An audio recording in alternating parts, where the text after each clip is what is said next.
pessoal, estamos aqui estudando o nosso pós-operatório e aqui as questões relacionadas a esse tema. Vamos lá então à questão de número 13. É uma prova da Rede Sara 2012. O indivíduo pós-operatório de hernioplastia inguinal está em alta hospitalar. Em relação ao ensino ao autocuidado no domicílio, assinale as alternativas a seguir e marque a alternativa correta. Então, identificação de sinais e sintomas de infecção e alimentação, ou seja, o que ele pode comer, né, o que ele deve observar na ferida operatória, se houver ali alguma mudança em relação a características de infecção, para ele retornar. Isso tudo deve ser orientado, tá certinho aqui. Retorno ambulatorial e utilização de medicamentos. Sim, medicamentos para dor, né? Entregar o receituário para ele comprar medicação e quando que ele vai voltar aqui para o retorno da consulta pós-operatória. Também são coisas aqui a serem orientadas ao paciente para o autocuidado. Retorno às atividades, quando que vai ser feito, né? Isso o médico vai determinar, em cada tipo de cirurgia tem aí uma liberação, normalmente está relacionado inclusive com o atestado médico na hora da orientação da quantidade de dias aí de limitação para o trabalho ou para a escola. Curativo com antimicrobiano tópico e cobertura com gás e fita adesiva hipoalergênica. Aqui tá errado, né, gente? O curativo, gente, cirúrgico, como é que ele é feito? A gente faz o curativo pós-operatório imediato, né? Se tiver drenagem, cobre com gaze, né? E filme transparente, estéreo de preferência, tá certo? Ou com material não estéreo, porque a gás estéreo já está em contato com a ferida, mas o ideal seria o material estéreo, é mais recomendado, tá? Ok, no segundo dia aí, né, 48 horas, se tiver sem drenagem, já deixa exposto, tá certo? Ou 24 horas, a depender da cirurgia. Agora, por segunda intenção, por terceira intenção, aí tem outros tipos de materiais que são utilizados. De maneira geral, cirurgia de hernioplastia aqui inguinal, cirurgia com incisão pequena, cirurgia aqui limpa, tudo tranquilo. Então, vai simplesmente aqui estar exposto ao ir para casa, ok? Falso, portanto, item 4, 1, 2 e 3 serão os nossos gabaritos, letra D, portanto. Questão 14, vamos lá. Os cuidados de enfermagem na assistência ao paciente em período pós-operatório são direcionados para restaurar o equilíbrio homeostático, né, de equilíbrio mesmo, prevenindo complicações. A avaliação imediata consiste na observação do sistema respiratório, cardiovascular, neurológico e renal. Em relação aos cuidados de enfermagem prestados na avaliação imediata do sistema respiratório durante o período de pós-operatório, assinale a alternativa incorreta.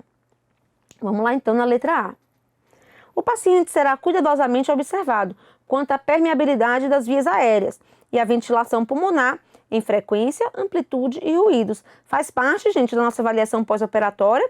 Perfeito, né? Certinho a letra A. B. Os sinais e sintomas de complicação pulmonar incluem diminuição da temperatura, bradicardia, agitação e dispneia. Olha, não tem a ver com complicação pulmonar, gente, a redução da temperatura. A hipotermia é uma complicação pós-operatória, mas não tem a ver com uma complicação pulmonar e nem a bradicardia, tá? Então, o B aqui, ó, como ele quer o incorreto, é o gabarito. C. As complicações respiratórias estão entre as mais comuns e podem ser causadas por vários fatores, como doença respiratória prévia, a gente viu isso, asma, DPOC, e efeitos depressivos dos próprios anestésicos aqui, certinho, né? São fatores de risco para a complicação respiratória. Uma criteriosa ausculta dos ruídos pulmonares deve ser realizada com o objetivo de detectar complicações respiratórias o mais precocemente possível. Perfeito, né, gente? Certinho também aqui a letra D. Portanto, o gabarito do incorreto foi a letra B. Questão 15. Assinale a alternativa que corresponde a um dos efeitos colaterais dos opioides. Opioide é o que aqui, gente? Fentanil, tramal, morfina. Então, a gente tem aqui como uma complicação grave a depressão respiratória que está na letra A, tá? Hiperglicemia não, anemia não, nem taquicardia. Pode diminuir a frequência respiratória, pode dar constipação intestinal, pode dar alergia, né? Prurido também tem relação com opioide. E a gente tem a naloxona, que deve estar prescrito se necessário, né? Ou a critério médico, quando o paciente usa opioide em doses altas aí no nosso pós-operatório, tá? Que é o Reversor. Pacientes que são submetidos à cirurgia para amputação do membro pode receber após a cirurgia, perceber após a cirurgia que o membro amputado ainda existe e nele referir inclusive dor, ardência ou prurido. Essa dor é conhecida como peraí, eu não tenho mais o pé e tô sentindo dor no pé. Então tem alguma coisa errada, né?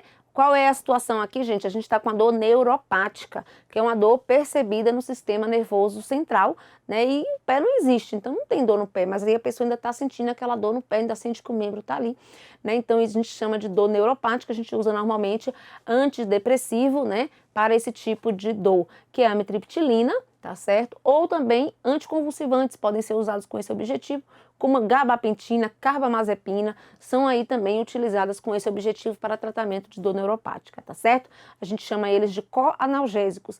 Eles não são analgésicos, mas estão sendo utilizados aqui como analgésico naquela função ali de dor neuropática, tá certo?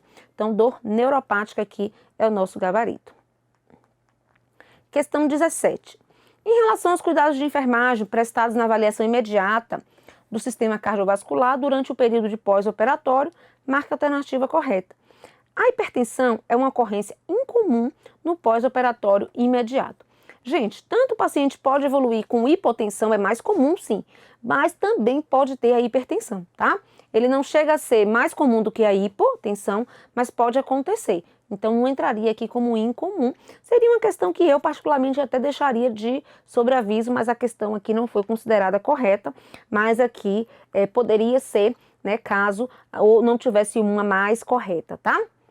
Porque o mais comum realmente é a hipotensão, devido ao sangramento, abertura da cavidade, né, vários fatores aí vão favorecer, o sangramento aqui principalmente, vão favorecer a hipotensão, assim como analgésicos, anestésicos, todos esses medicamentos tendem a diminuir a pressão arterial. Então, se for comparar com a hipotensão, a hipertensão é menos comum, tá certo? Mas diante do estresse cirúrgicos, paciente já hipertenso, isso também pode favorecer crises aqui de hipertensão no pós-operatório, tá certo? Vamos lá para a letra B. Os idosos e os pacientes com história de doença cardíaca vascular periférica têm menos risco de apresentar problema cardíaco ou de perfusão. Errado, né, gente? Esse público aqui é o que tem mais risco de ter problema cardíaco ou de perfusão, tá? C. O paciente deverá ser avaliado quanto aos sinais vitais, coloração da pele e mucosas, temperatura e grau de umidade, tempo de enchimento capilar, ausculta e percussão cardíaca, tá certo? Então aqui, o que acontece? Isso envolve a nossa avaliação, né, imediata no sistema cardiovascular. Então ele está querendo saber o que é usado na prestação da avaliação imediata no sistema cardiovascular. Por isso que a letra C está certinha, porque exatamente todos os parâmetros observados aqui têm a ver com a nossa função de perfusão tecidual, né, e de função cardíaca, tá certo? D. As intervenções de enfermagem em paciente hipertenso no pós-operatório imediato inclui monitorar a pressão arterial de 2 em 2 horas, como assim, né? Pós-operatório imediato, gente, a gente vai monitorar os sinais vitais aqui, ó, cada 15 minutos na primeira hora, tá? Beleza? Letra C, o nosso gabarito. Vamos na 18, uma questão do CESP, a respeito da assistência de enfermagem prestada a paciente submetida à prostatectomia. Então ele retirou, né, a ectomia retirada da próstata. Julgue o item seguinte.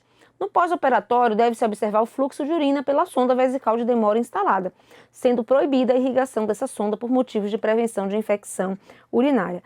A irrigação, gente, em si, ela é uma situação de risco, tá certo? A nossa irrigação. Mas nesse caso, gente, quando eu falo aqui de uma prostatectomia, a gente forma coágulos, né, em relação ali à produção da urina com coágulos, e nisso pode obstruir a sonda. E a gente precisa manter essa irrigação aí enquanto houver a presença de sangue de coágulos em relação à drenagem dessa urina, tá certo?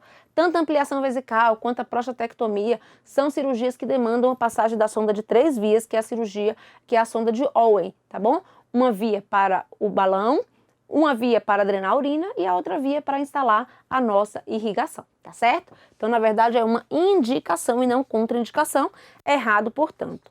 Vamos na 19, gente. Em relação à assistência de enfermagem ao homem nas situações de cirurgia de próstata, não é correto afirmar que. Então, ele quer o incorreto. Um dos cuidados de enfermagem é administrar medicamentos anticolinérgicos para reduzir espasmo vesical, que vão estar aqui específicos sobre a prescrição médica, certo, né? Aqui pode ser uma das cuidados da administração de medicamento anticolinérgico. B de bola. Dor aguda devido à intervenção cirúrgica é um diagnóstico de enfermagem possível nesse tipo de paciente. Qualquer paciente cirúrgico, né? A dor aguda pode aqui ser encaixada. C.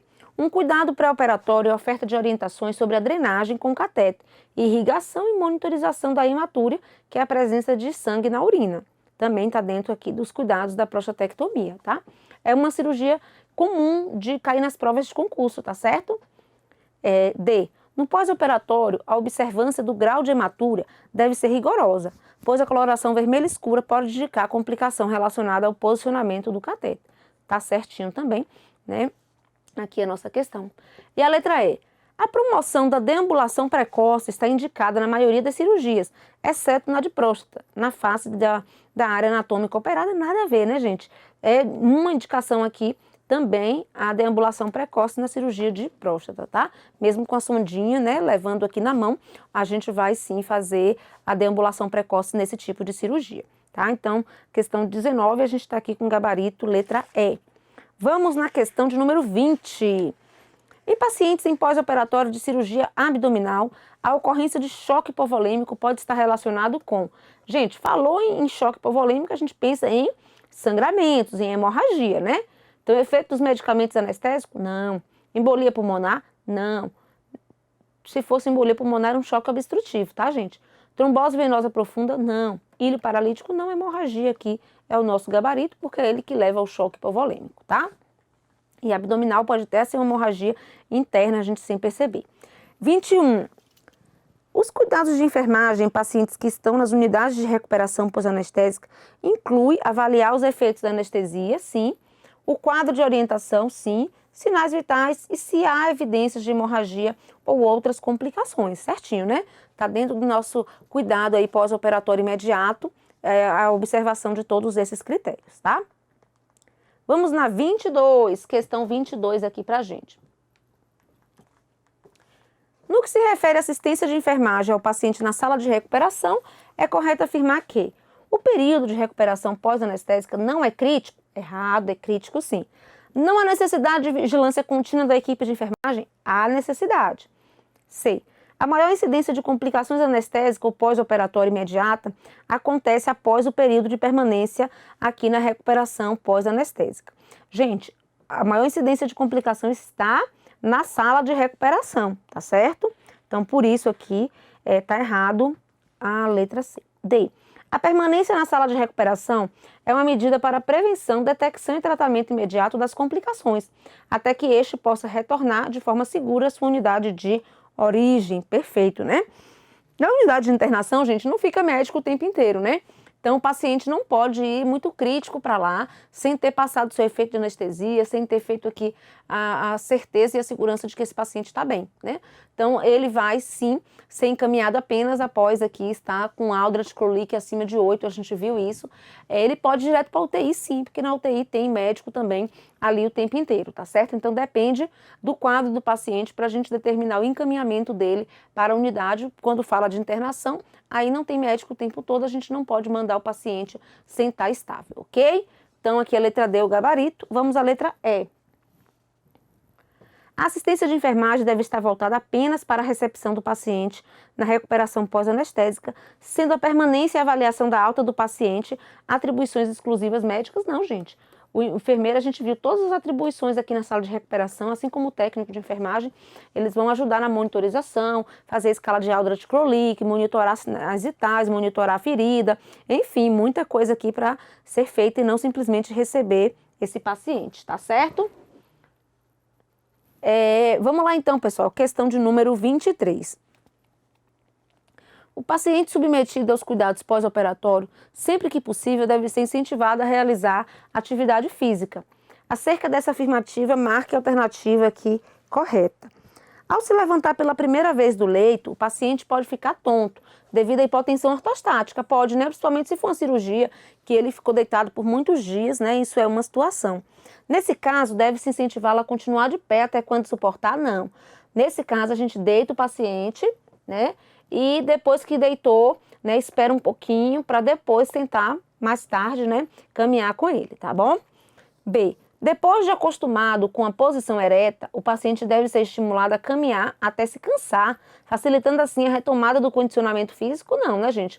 Não pode levar aí até se cansar, não. Esse paciente ele vai ser monitorado, tá certo? Em relação aqui ao monitoramento da resistência dele, né, do que ele vai conseguindo, e depois a gente vai aqui aumentando esse percurso da caminhada, tá?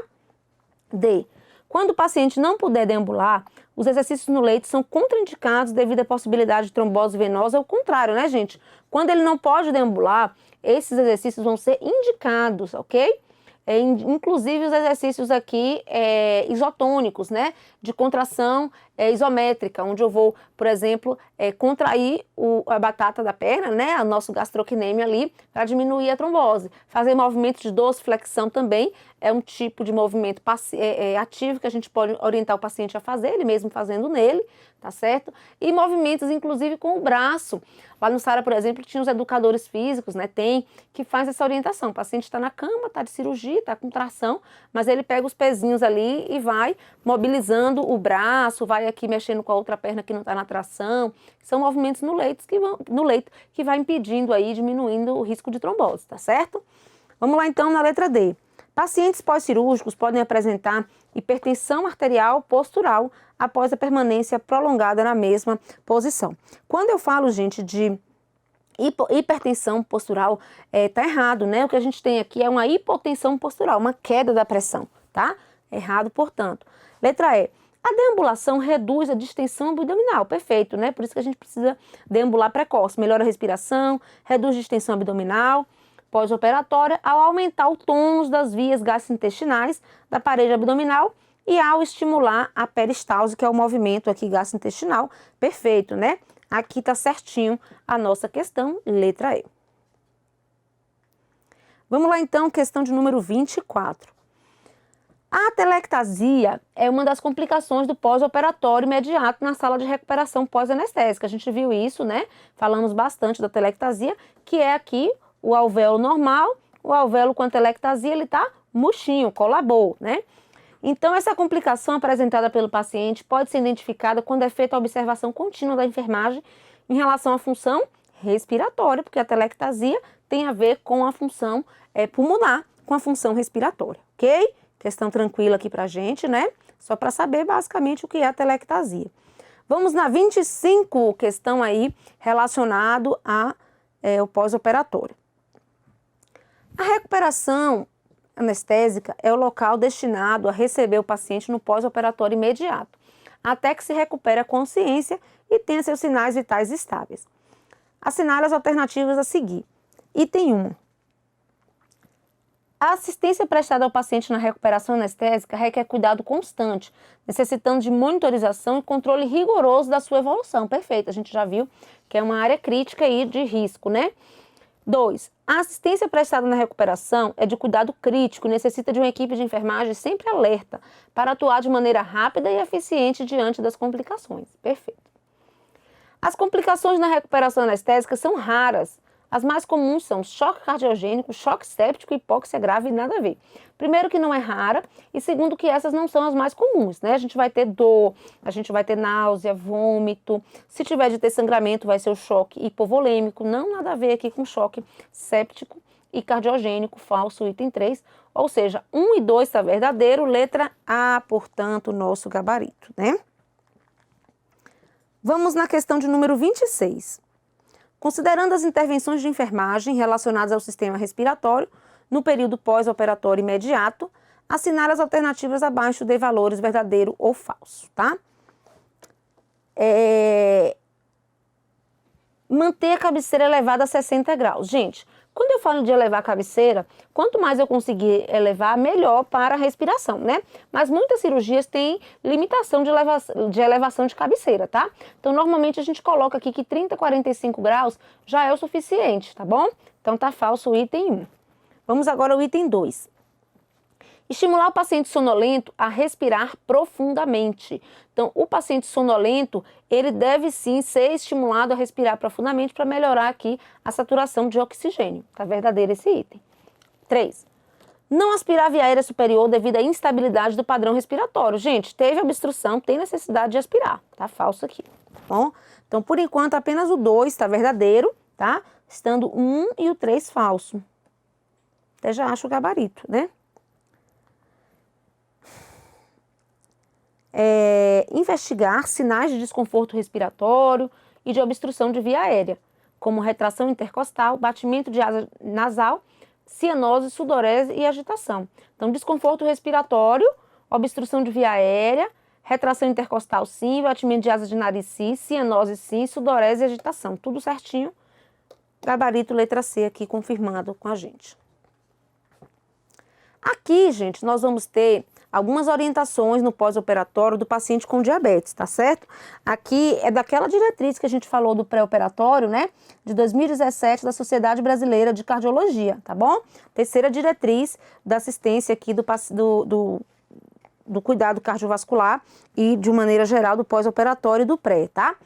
Então, aqui, observe que a gente precisa evitar tanto os extremos da hipoglicemia quanto a hiperglicemia, tá certo? Então, esse paciente diabético, ele precisa manter o controle glicêmico frequente e infusão e administração de insulina, caso seja aí detectado uma hiperglicemia. A gente tem que manter menor que 180 os níveis de glicemia desse paciente, tá? Cirurgia eletiva sem complicação e com pós-operatório, não em unidade de terapia intensiva, pode fazer uso do esquema hipoglicemiante prévio à cirurgia, que é aquele que a gente vai monitorando a glicose e fazendo aqui a insulina de acordo com o recomendado, tá? Lembrando que a cirurgia é um fator estressante que tende a aumentar a glicemia aí e o jejum em si e a baixa aceitação da dieta tende a uma hipoglicemia. Então, é o equilíbrio aqui que vai ser necessário. Reintroduzir antidiabético oral, no caso aqui metformina, por exemplo, que é uma das medicações suspensas no pré-operatório, a gente vai retornar com ela aqui, tão logo a dieta oral seja restabelecida, tá? Mas muito cuidado porque tem a questão aí dela estimular a insuficiência renal. Então a metformina deve ter sua reintrodução adiada para o momento em que o risco de hipoperfusão renal seja mínimo. Deve ser adiada ou não reiniciada em paciente que tem insuficiência renal cardíaca hepática significativa, tá? Então, tem que estar com tudo restabelecido para a metformina voltar à dieta oral e sem aqui alterações das funções desses sistemas, ok? Então, cuidado, informação importante aí pra gente. Com relação ao cuidado com a ferida, gente, cada tipo de ferida, eu já tinha conversado com vocês, demanda uma assistência específica, né? Então, observe aqui que esse curativo, ele precisa ser monitorado, tá certo? Aqui no manual da Anvisa 2017, a gente traz o conceito de ferida e o conceito de curativo. A ferida é quando há uma ruptura, né, da pele, né, e ela pode ser feita de forma cirúrgica aqui ou por um trauma específico, né, e o curativo é a limpeza, né, e a cobertura dessa ferida, tá ok? O objetivo desse curativo é proteger o tecido recém-formado da invasão de bactérias, aliviar a dor também, oferecer conforto para o paciente, manter o paciente aqui com o ambiente da ferida úmido, promovendo uma cicatrização melhor e baixa contaminação ou ausência de contaminação, né? Quando a ferida aí é estéril, a gente consegue manter o cuidado devido, né? O soro fisiológico, a gente vai usar ele sobre a gaze, né? Ou em jato, a depender do tipo de ferida que a gente está aqui tratando, tá certo? E conforme a recomendação da Anvisa, a gente tem aqui, isso aqui cai bastante em prova, os cuidados da ferida no pós-operatório, tá, gente? Recomenda-se permanecer com curativo estéreo por 24 a 48 horas, tá? Exceto se tiver sujo, né? A gente vai aí trocar esse curativo, tá certo? O primeiro curativo, gente, de preferência, deve ser feito juntamente com o médico, né? O enfermeiro que faz, mas o médico deve estar junto para monitorar a recuperação aí pós-cirúrgica, né? Ou aqui do enfermeiro especializado, tá? Substituir o curativo 24 ou 48 horas, se molhar, soltar, sujar ou se o médico quiser ver, tá? Depois desse período, gente, se o curativo já tiver sem a drenagem, a gente já pode deixar ele exposto, tá certo? A incisão. Remover o curativo anterior com luva de procedimento, avaliar o local, se não apresenta aqui secreção, manter já exposta. Registrar o procedimento e comunicar em caso de sangramento excessivo, deiscência, sinal de infecção flogístico aqui. Tudo isso a gente precisa comunicar ao médico, tá certo? A Anvisa traz aqui pra gente os cuidados com a ferida com cicatrização de segunda e terceira intenção, onde a gente tem tecido de granulação visível, né, onde as bordas não estão aqui totalmente aderidas por fio cirúrgico, tá certo? Então tem cirurgias aqui de lesões, mesmo de lesão por pressão, de lesão aí relacionada a um trauma, que não tem as bordas aproximadas. Então aqui vai depender da característica da lesão para a indicação dessa cobertura, ok? Então, ferida com tecido de granulação, todo bonitinho ali, vermelhinha, usa cobertura para manter simplesmente a umidade, tá certo? Se tiver muita secreção, a gente coloca material aí que absorve a secreção para manter uma umidade controlada sem maceração, tá? Que é o caso das espumas de hidropolímero ou alginato de cálcio. Se não tiver muita exudação, a granulação ali mais seca, né? A gente usa o hidrogel para melhorar um pouco a hidratação ali, a umidade naquela ferida ou uma GE, tá? Feridas cavitárias, falou em cavitária, gente, o mais recomendado é o alginato de cálcio, tá certo? Se a ferida cavitária tiver o dofete, secreção, aqui o carvão entra como primeira indicação, tá certo? O carvão, ele não pode ser cortado, ok? E o carvão também, gente, ele precisa aqui não entrar em contato com proeminências ósseas, tá certo? Ele não pode cortar. Vem um pedacinho de carvão e por fora um materialzinho absorvível branco, né? E a gente não pode cortar isso para não expor o carvão no tecido, tá certo? Feridas com hipergranulação, né? Aquele tecido de granulação em excesso. Usar aqui o rayon com petrolato, que é a gase aqui, vaselinada. Bastão com nitrato de prata, conforme recomendação aí, para diminuir esse excesso de granulação. E outros curativos, tá? Se tiver fibrina branca, usar cobertura que mantém o meio úmido, como hidropolímero, hidrogel, AGE, alginato, carvão, tá? Feridas com tecido necrótico. Falou em tecido necrótico, gente, a gente vai lembrar o quê? Do debridamento, né? O debridamento envolve aqui várias técnicas que a gente pode utilizar, tá certo? Esse debridamento, eu posso usar um debridamento autolítico com o uso aqui do hidrogel, tá certo? Ou eu posso usar um debridamento um pouco mais agressivo com a colagenase ou a papaina, tá bom? E até uma cirurgia mesmo com o debridamento aí sendo feito no centro cirúrgico pelo médico ou instrumental pela enfermagem, tá certo? A ferida infectada precisa de uma avaliação clínica para uso de tratamento mesmo com antibiótico e com o local aqui podendo ser utilizado qualquer material com prata, ou carvão ativado com prata, ou hidropolímero com prata, ou alginato com prata. Toda vez que eu vir na questão o termo prata, eu lembro que ele é bactericida, tá bom? Então ele ajuda aqui na cobertura das feridas que tem aqui infecção, tá? Ferida com tecido de epitelização, aqui tudo bonzinho, certinho. Proteger aquele tecido recém-formado, mantendo aqui o cuidado de não remover ali o coágulo formado inicialmente, né? Para quando a gase seca for removida, então uma gase vaselinada pode ser indicada aqui, tá certo? Tem aqui também, gente, no manual, todas essas informações, gente, a nossa referência aqui quanto ao cuidado com a ferida pós-operatório foi do manual da Anvisa, medidas de prevenção de infecção relacionada à assistência à saúde 2017, tá certo? Assim também como aqui o fixador externo, né? Ou tração transesquelética também, onde tem uma penetração da pele, do osso, com o uso de um fio de Steinmann, né? Quando esse fiozinho é grosso, a gente chama ele de fio de Steinmann. Quando ele tem menor que 1,5, a gente chama de fio de Kirchner, tá certo? Então esses fios aqui que penetram a pele, a gente precisa cuidar deles, né? Em relação a essa inserção para evitar a infecção. Então a Anvisa traz pra gente para limpar o local da inserção dos fios, aqui dos pinos, com soro fisiológico, tira as crostas e sujidade, após realizar um toque de álcool a 70%, primeiro na inserção, depois na área periferida e por último no próprio fixador aqui, que deve ser limpo também com álcool, tá? Ali colocado na gaze, tá certo? E aí a gente vai cortar a gaze, tá? Aqui para que a gaze seja então alocada ali no fio, né? Fecha aqui com a fita hipoalergênica, por exemplo, né? E mantém esse local aí limpo e seco, ok? E pode passar a atadura entre os fios para poder manter aí melhor a fixação desse fixador, né? E manter o conforto desse paciente, senão nem precisa.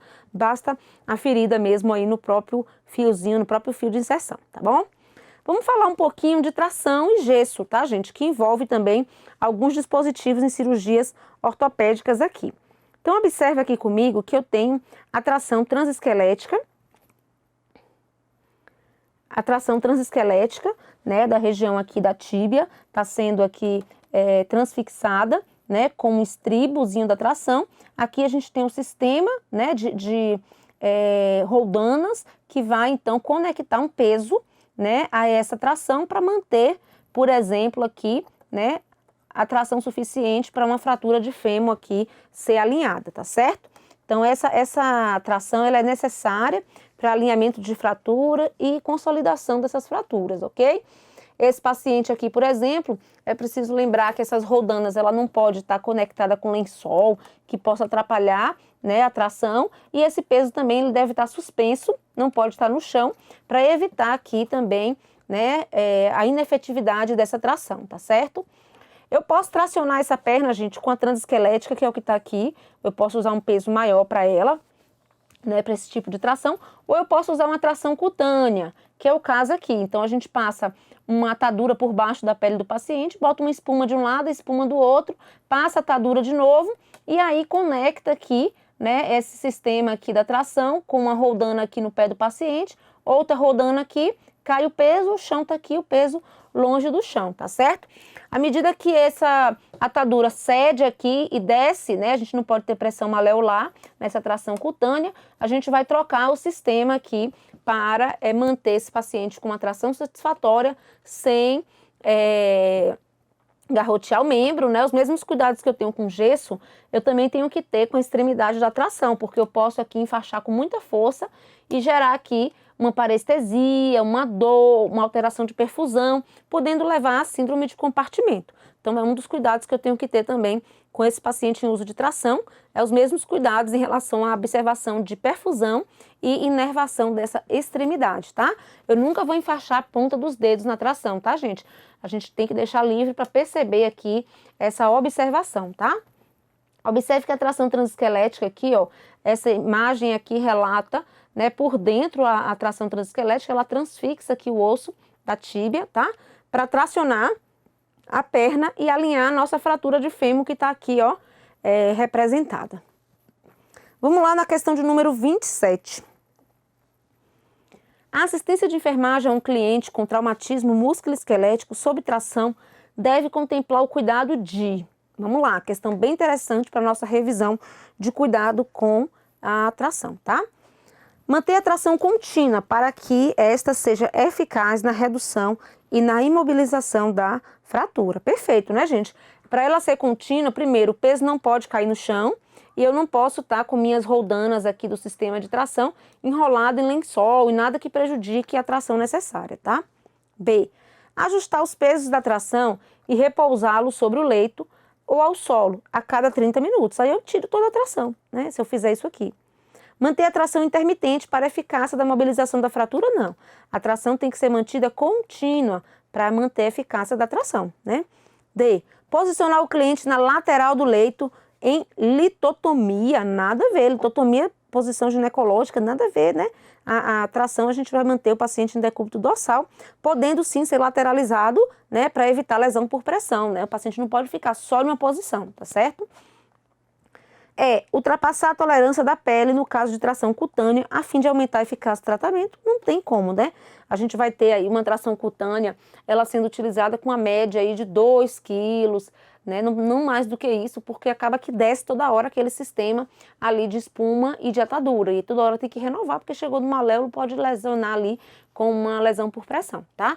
Então, a gente tem que usar conforme a tolerância, e normalmente 1,5 kg, 2 kg é o que é tolerado na tração cutânea. Quando eu preciso mais do que isso, 3 kg, 4 kg, 5 kg, aí o caso não é indicação de tração cutânea, e sim de tração transesquelética transesquelética, tá certo? Então, no caso de uma fratura mais aguda, o caso mais é de tração transesquelética mesmo, tá? O peso da tração, gente, depende do peso do paciente, tá certo? E aí, se for um paciente muito obeso também, a tração cutânea também não faz muito efeito, então tem que ser a transesquelética, porque aí a gente precisa de um peso maior, tá certo? Então, a indicação da tração, eu fazia parte do grupo de tração do Hospital Sara, e a gente manipulava muito isso, né? Tinha muita experiência. Lá é um sistema de... Não é igual essa foto que tá aqui, né? Com peso aqui, com o saco amarrado. Lá era tudo mais certinho, né? Com aquele pezinho preto, com o número do quilo certinho, o sistema de roldana. A cama do Hospital Sara é feita especialmente para as trações, né? Porque lá é um hospital de referência também ortopédico.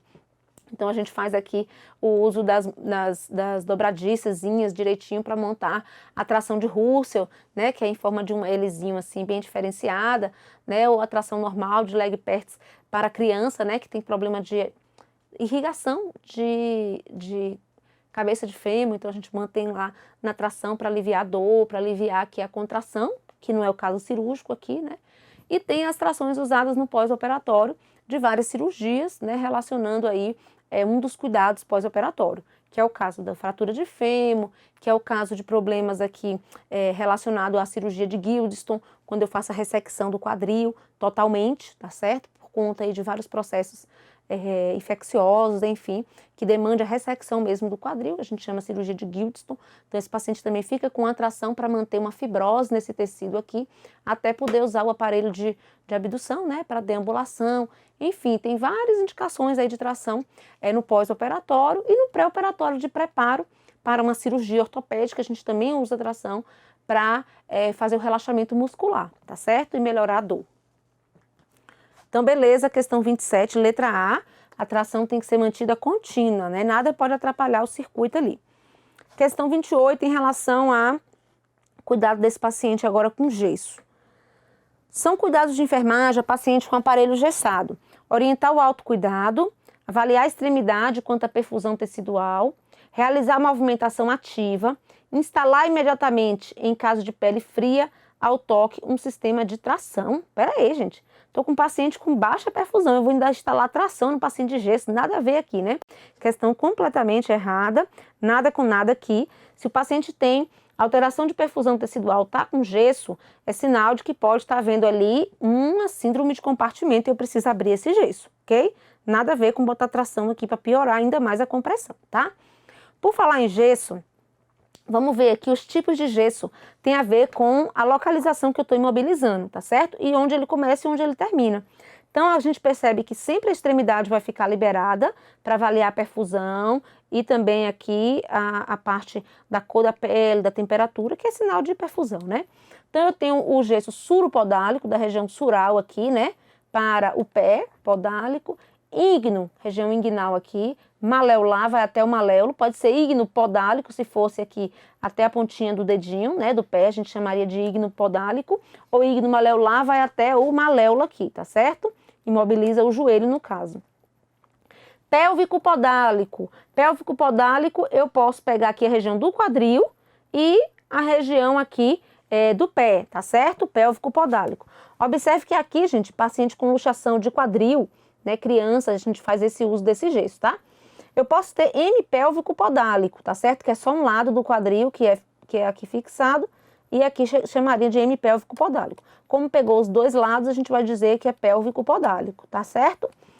Com relação aos membros superiores, eu posso ter um gesso axilo-palmar, né? Então ele começa aqui abaixo da axila, vai até a palma da mão, tá? Sempre os dedinhos de fora, tá, gente? Para avaliar a perfusão.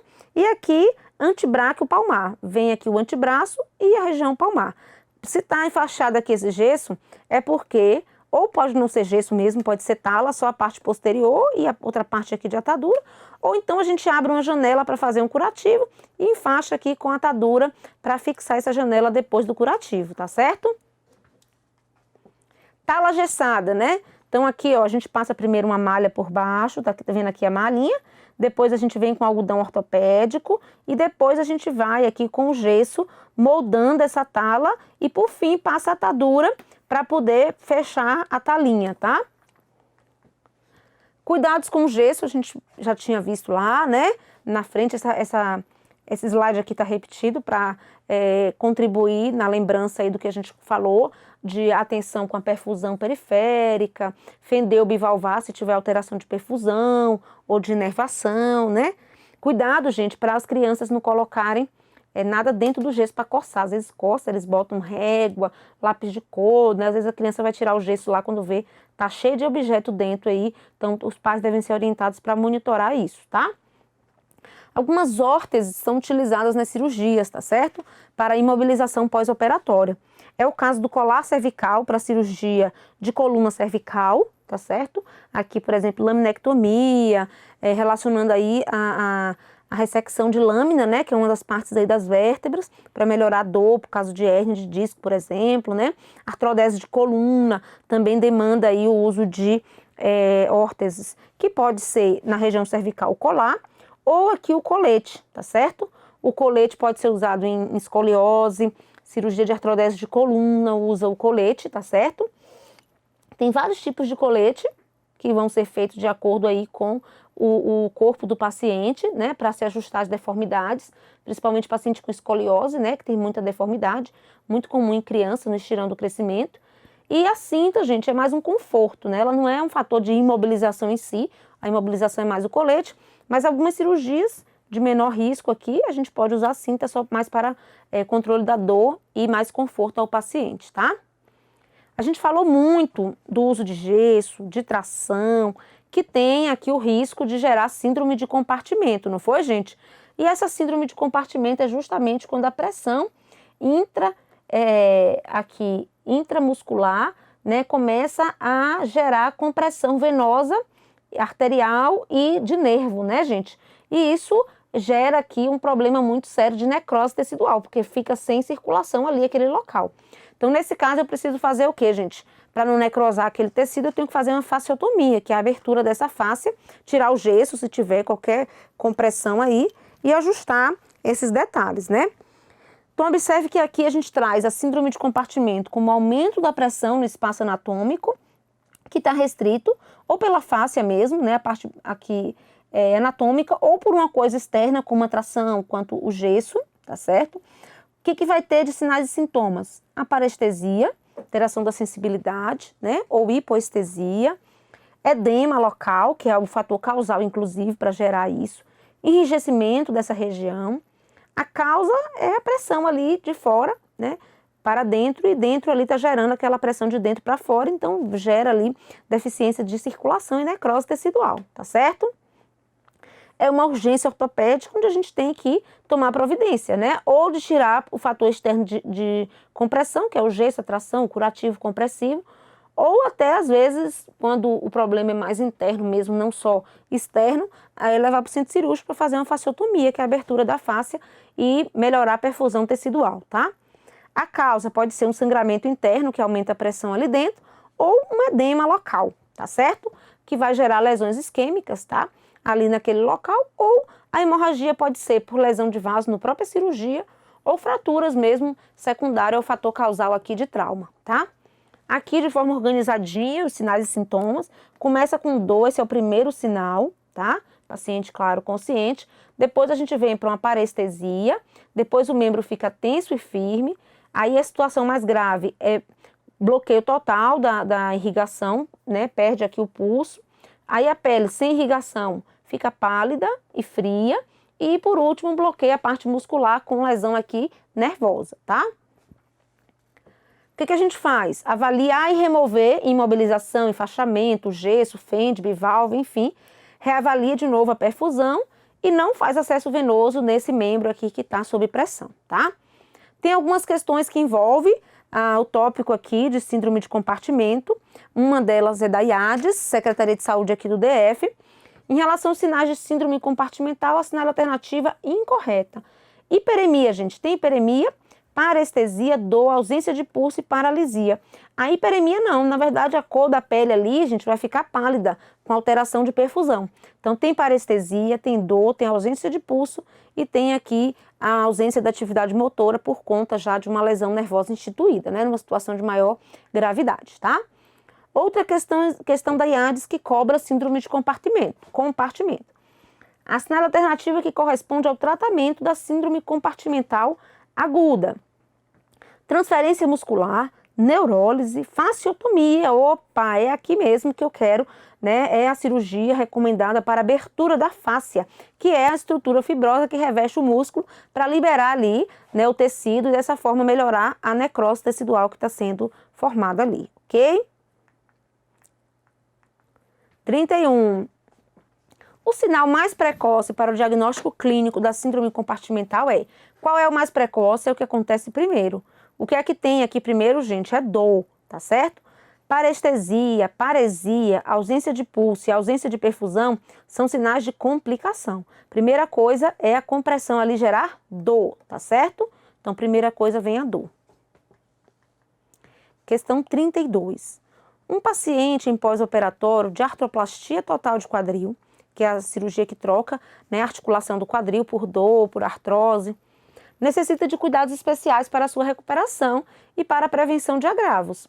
Entre esses cuidados está o posicionamento de almofada de abdução, cuja finalidade é...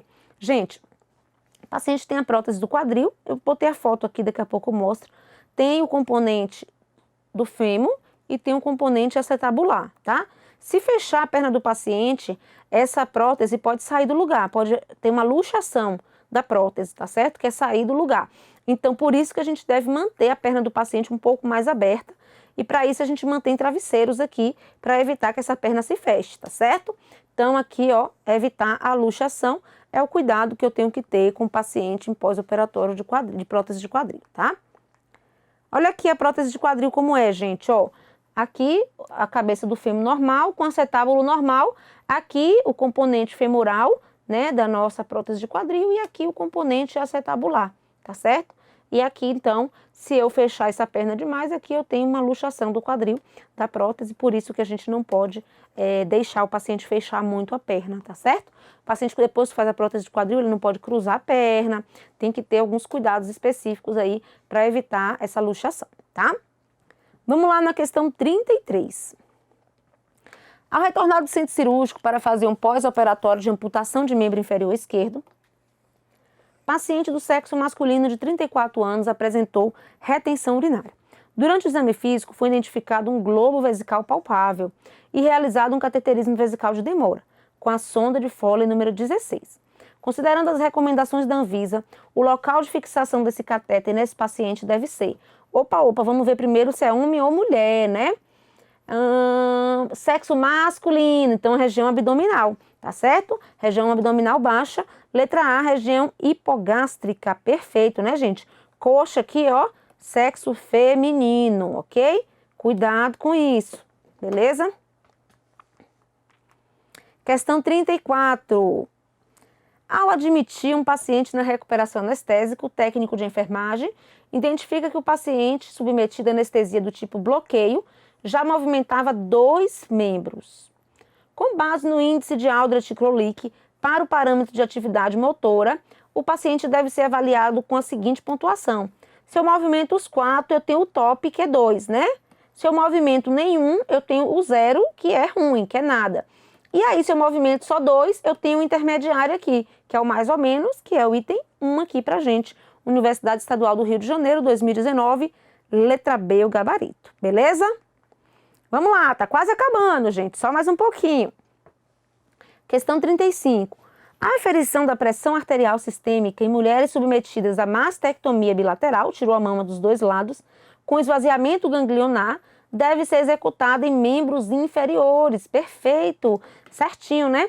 Uma das contraindicações, gente, de ver a pressão de um lado do braço do paciente é ou a fístula arteriovenosa para fazer hemodiálise ou a mastectomia, porque a gente perde também a capacidade de drenagem linfática para evitar edema naquele braço. A gente faz aí, então, a verificação em apenas o braço que não fez a mastectomia ou no membro inferior, quando os 2 peitos aqui, né, foram retirados, ok? Com esvaziamento ganglionar. Questão 36, está quase acabando, ainda tem mais a escala de Elpo para a gente falar aqui no finalzinho, tá? Que a gente não falou dela em relação lá ao posicionamento cirúrgico, a gente ainda vai voltar nela aqui. Questão 36. Julgue o item seguinte relativo a sítio operatório e ao sistema de drenagem.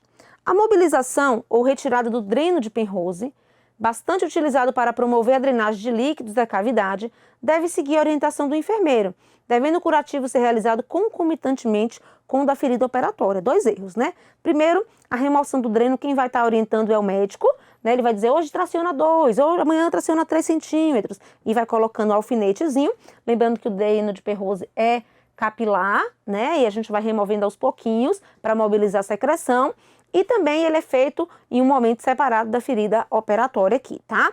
Então, errado 2 vezes a nossa questão. Questão 37. No pós-operatório imediato de uma colaboradora que foi submetida a uma intervenção de colecistectomia, né, retirada aqui da vesícula, e já se encontrava com respiração espontânea e sem sonda vesical, a assistência prestada pelo técnico de enfermagem inclui verificar e comunicar ao enfermeiro sinais e sintomas associados à seguinte alteração. Então, letra A, complicações do sistema digestório, náuseas e vômitos decorrentes da administração de antiemético. Se eu faço antiemético, gente, é contra náusea e vômito, e não antiemético que causa náusea e vômito, né? B, hipertermia, coloração da pele, sudorese, elevação da temperatura, bradiapneia e bradicardia. Gente, o que eu tenho aqui quando eu tenho febre é aumento da frequência cardíaca e aumento da frequência respiratória.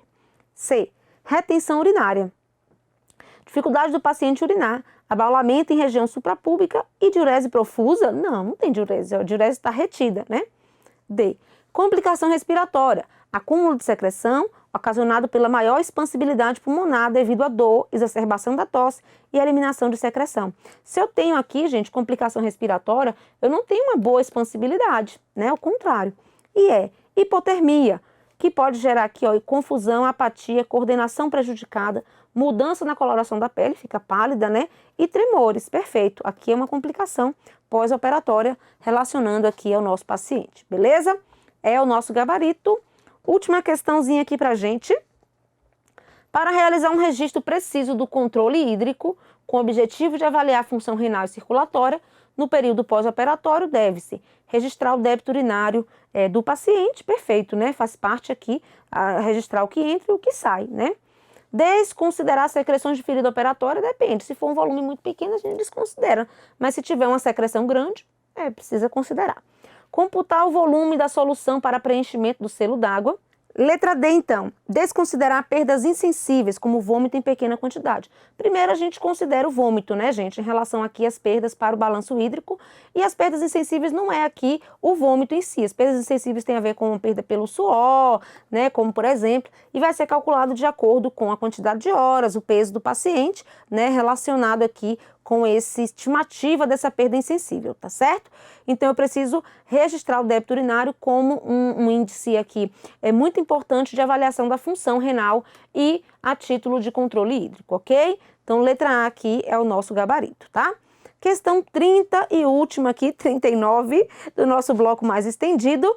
Devido ao risco de lesão por posicionamento perioperatório relacionado às condições ambientais na sala de cirurgia, as precauções para a segurança do paciente devem ser observadas, em particular no caso de paciente magro, idoso ou obeso, ou com deformidade física. Perfeito, gente. Posicionamento cirúrgico, a gente fez um bloco só para tratar disso, e naquele bloco eu não tinha falado da escala ELPO, que é uma escala feita por uma brasileira lá no Rio de Janeiro, e por isso que eu retornei aqui na questão para a gente retomar esse assunto para finalizar o nosso conteúdo de centro cirúrgico, tá? Certinho aqui, o cuidado do posicionamento para evitar lesão no intraoperatório é muito importante, especialmente nesse grupo de risco aqui, idoso, obeso, paciente muito magro ou com deformidades físicas, tá certo? Então, essa escala ELPO foi desenvolvida no Brasil, uma tese de doutorado, né, da professora Camila, lá na Universidade Federal do Rio de Janeiro. O objetivo é prevenir lesão por pressão, aplicar antes da cirurgia, para ter os cuidados devidos em relação a gerenciar esse risco, certo? E os fatores que incluem a nossa escala ELPO é tipo de posição cirúrgica, né? Tempo de cirurgia, quanto maior o tempo, maior risco, claro. Tipo de anestesia, superfície de suporte que o paciente vai estar, posição dos membros, comorbidades e idade do paciente, tá certo? O score vai variar de 7 a 35. Quanto maior o score, maior o risco. E risco vai ser considerado o paciente que apresenta mais do que 20 pontos, tá? Aqui nós temos essa escala ELPO. O que é que tem aqui em relação a maior risco? Então, o tipo de cirurgia, a posição que tem maior risco aqui, ó, é a litotômica, porque ele ganha 5 pontos. E o menor risco é a supina, tá? Então, a prona entra em segundo lugar e a Trendelenburg em terceiro. Tempo de cirurgia, qual é o maior risco, gente? Acima de 6 horas, tá certo? E à medida que vai diminuindo o tempo, vai perdendo aqui ponto, né? Ou seja, vai ficando melhor. Tipo de anestesia, o pior aqui é o que associa geral mais regional, tá? Superfície de suporte, sem uso de superfície de suporte ou suporte rígido, sem acolchoamento ou perneira estreita. Isso aumenta o risco aqui para 5 pontos. Posição dos membros, se tiver elevação dos joelhos maior que 90 graus, abertura de membros inferiores maior que 90 graus, por exemplo, é a situação de maior risco. Comorbidades, o paciente que já tem uma úlcera por pressão, ou já tem uma neuropatia, ou tem TVP. E idade, quanto maior a idade, maior o risco, ou seja, maior de 80 anos, ele ganha aqui uma pontuação bem alta, não é isso? Então aqui depois você olha aí o slide com calma em relação a essa escala, porque ela está sendo bastante falada e pode ser que apareça na nossa prova, tá certo? Motivação e foco no sucesso! Finalmente terminamos, gente, todo o conteúdo de centro cirúrgico, né? O último bloco ficou mais extenso, sim, porque a gente quis terminar logo esse conteúdo em um bloco só, né? Para não fazer um outro pequenininho, mas valeu a pena, né? Todo esse conteúdo, porque muitas questões da nossa prova envolvem esse assunto. Na verdade, nós estamos tratando de 2 tópicos, né? Tanto o centro cirúrgico quanto a clínica cirúrgica. Por isso que ficou um curso bem bacana e bem completo aí para você. Um grande abraço, gente. Fica com a gente aí em outras aulas aqui do Gran Curso Online. Lembra que a sua anestesia é uma só, né? É o seu sonho, que faz você aí dormir mais tarde, acordar mais cedo, se sacrificar e estar envolvido aqui com a gente rumo à sua aprovação.